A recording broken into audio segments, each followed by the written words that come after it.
Salut tout le monde, aujourd'hui je fais l'analyse et la critique du 15e et dernier album de Pink Floyd, The Endless River. Et The Endless River est sorti au mois de novembre 2014, soit 20 ans après son album prédécesseur qui était The Division Bell. L'album The Endless River est supposément un album hommage, un album dédié à Rick Wright pour ce qui est de la musique. Et un album un peu hommage à Storm Thorgerson, qui faisait partie du groupe Hypnosis. Hypnosis qui était un groupe illustrateur qui s'est occupé de la plus grosse partie de la réalisation de la majeure partie des pochettes d'albums de Pink Floyd. Storm Thorgerson est décédé en 2013. Et l'idée de la pochette, la conception de cette pochette-là était réalisée par un artiste égyptien qui, lui, était ami, ou du moins qui connaissait Aubrey Powell, qui était l'autre membre cofondateur du groupe illustrateur Hypnosis. Donc, c'est une pochette un peu dans le même style, si vous voulez, que Hypnosis ou Storm Thorgerson, si vous préférez. Donc, comme je disais, cet album-là, donc musicalement parlant maintenant, c'est un album hommage à Rick Wright, si vous voulez, un peu. Disons donc que Rick Wright avait déjà eu cette idée, ce désir-là dans le passé, de faire un album instrumental. Et c'est un peu ce qui est arrivé. Disons que après le décès de Rick Wright en 2008, David Gilmour et Rick Mason se sont réunis et ont décidé de faire un album quasi instrumental pour faire hommage à Rick Wright, un peu comme Wish You Were Here. L'album Wish You Were Here était un hommage à Syd Barrett, si vous voulez. Donc, ce qu'on retrouve principalement là-dessus, c'est surtout des restants de l'album Division Bell, ou des restants des sessions d'enregistrement de l'album Division Bell, si vous voulez, qui avait été enregistré donc en 1993-94. Et il y a certains morceaux qui ont été enregistrés, ou certains morceaux qui ont été comme retravaillés, si vous voulez, en 2014. Donc, ça sonne dans l'ensemble atmosphérique, ambiant, même presque New Age, qu'on pourrait dire. La plupart des morceaux sont crédités David Gilmour, Rick Wright. Nick Mason est crédité pour 2 morceaux. La dernière fois que Nick Mason avait été crédité pour un morceau, c'était sur l'album The Dark Side of the Moon. Et bien que cet album-là est supposé être un album hommage à Rick Wright, on ne peut pas s'empêcher de penser que, en tout cas c'est mon avis, je trouve personnellement que cet album-là sonne un peu merchandising, pour utiliser le terme anglais. Donc on dirait que l'album a été fait un peu comme dans le but de faire de l'argent, si vous voulez. Depuis les années 80-90, Pink Floyd était devenu comme une grosse machine à argent. Et là, on arrive avec cet album-là, The Endless River, qui sort 20 ans après l'album de Division Bell. Et on retrouve une seule chanson avec paroles.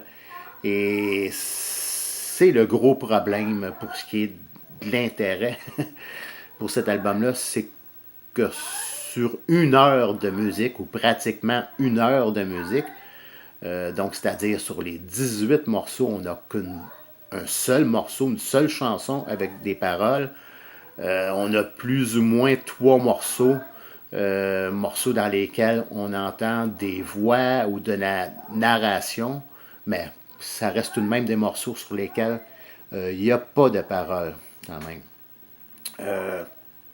Le problème avec ces morceaux-là, sans dire que c'est complètement mauvais, le problème, c'est que les morceaux se ressemblent un peu tous. On dirait que ça sonne un peu comme inabouti. On dirait que Plusieurs de ces morceaux-là sonnent un peu comme des démos, si vous voulez.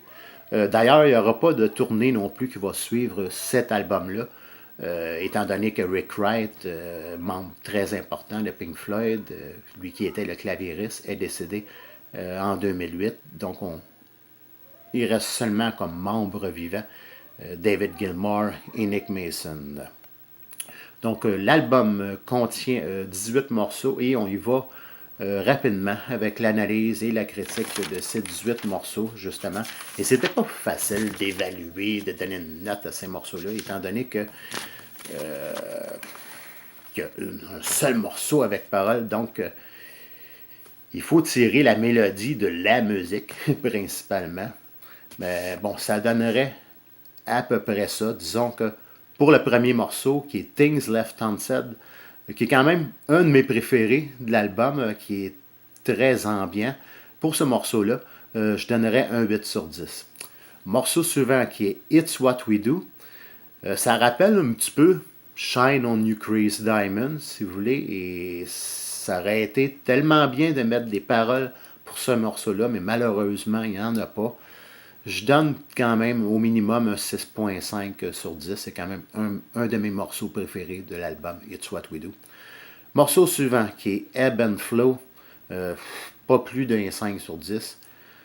Morceau suivant qui est Some. Au maximum un 6 sur 10. Morceau suivant qui est Skins, où on entend principalement de la batterie. Et ça devient un peu redondant. Pas plus d'un 5 sur 10. Morceau suivant qui est Unsung. Bon, j'aime bien le petit côté ambiant. Par contre, ça ne dure pas plus d'une minute. Donc, pas plus qu'un 6 sur 10. Morceau suivant qui est Annie Sina. Bon, on a un peu de piano, de saxophone, de la guitare. Un 5 sur 10 ou un 5.5 maximum sur 10. Morceau suivant qui est The Lost Art of Conversation. Si je devais choisir le morceau que j'aime le moins de l'album, ce serait probablement celui-là. À peine un 5 sur 10, peut-être même un 4.5 sur 10. Morceau suivant qui est On Noodle Street. Bon, il y a le petit côté planant. Encore là, pas plus d'un 6 sur 10. Morceau suivant qui est Night Light. Même si ça sonne un peu planant, c'est très court, 6 sur 10. Morceau suivant au titre français qui s'appelle Allons-y. Première partie, bon, c'est rythmé, mais ça ne m'accroche pas spécialement, 6 sur 10. Morceau suivant qui est Autumn 68. Morceau, c'est un enregistrement qui date justement, comme son titre l'indique, qui date de 1968. On a un orgue qui sonne un peu genre fantôme de l'opéra, si vous voulez. J'aime bien. Je donnerais au minimum un 6.5 sur 10, peut-être un 6.7, 6.8, même si c'est un de mes morceaux préférés. Morceau suivant, qui est Allons-y, deuxième partie. Bon, c'est un peu comme la première partie, un 6 sur 10. Morceau suivant, qui est Talkin' Hawkin', où on entend des vocales, on entend des voix, mais il n'y a quand même pas de paroles. On entend un peu de narration. C'est quand même un de mes préférés, un 6.5 sur 10 au minimum. Morceau suivant qui est Colin, qui est planant, que j'aime assez, mais pas plus d'un 6 sur 10 encore. Et pour plusieurs de ces morceaux-là, les paroles auraient tellement été appropriées pour plusieurs de ces morceaux-là. Morceau suivant qui est Eyes to Pearl. Bon, j'aime la guitare acoustique. C'est pas un morceau tellement long, 1 minute 52, un 5.5 sur 10. Morceau suivant qui est Surfacing. Surfacing, si vous préférez. Un de mes préférés de l'album. J'aime beaucoup la guitare acoustique. On a les voix. C'est un morceau qui sonne bien encore, mais qui souffre du fait qu'il n'y a pas de paroles. Encore une fois, un 6.5 sur 10 au minimum quand même. Et finalement, le dernier morceau, le seul morceau avec des paroles, qui est Louder Than Words. Et j'aime beaucoup. C'est un de mes morceaux préférés. J'aime beaucoup la mélodie, en général, le solo, la partie instrumentale de ce morceau-là. au moins, au minimum un 8 sur 10. Donc, en gros, pour cet album-là, qui est des Endless River,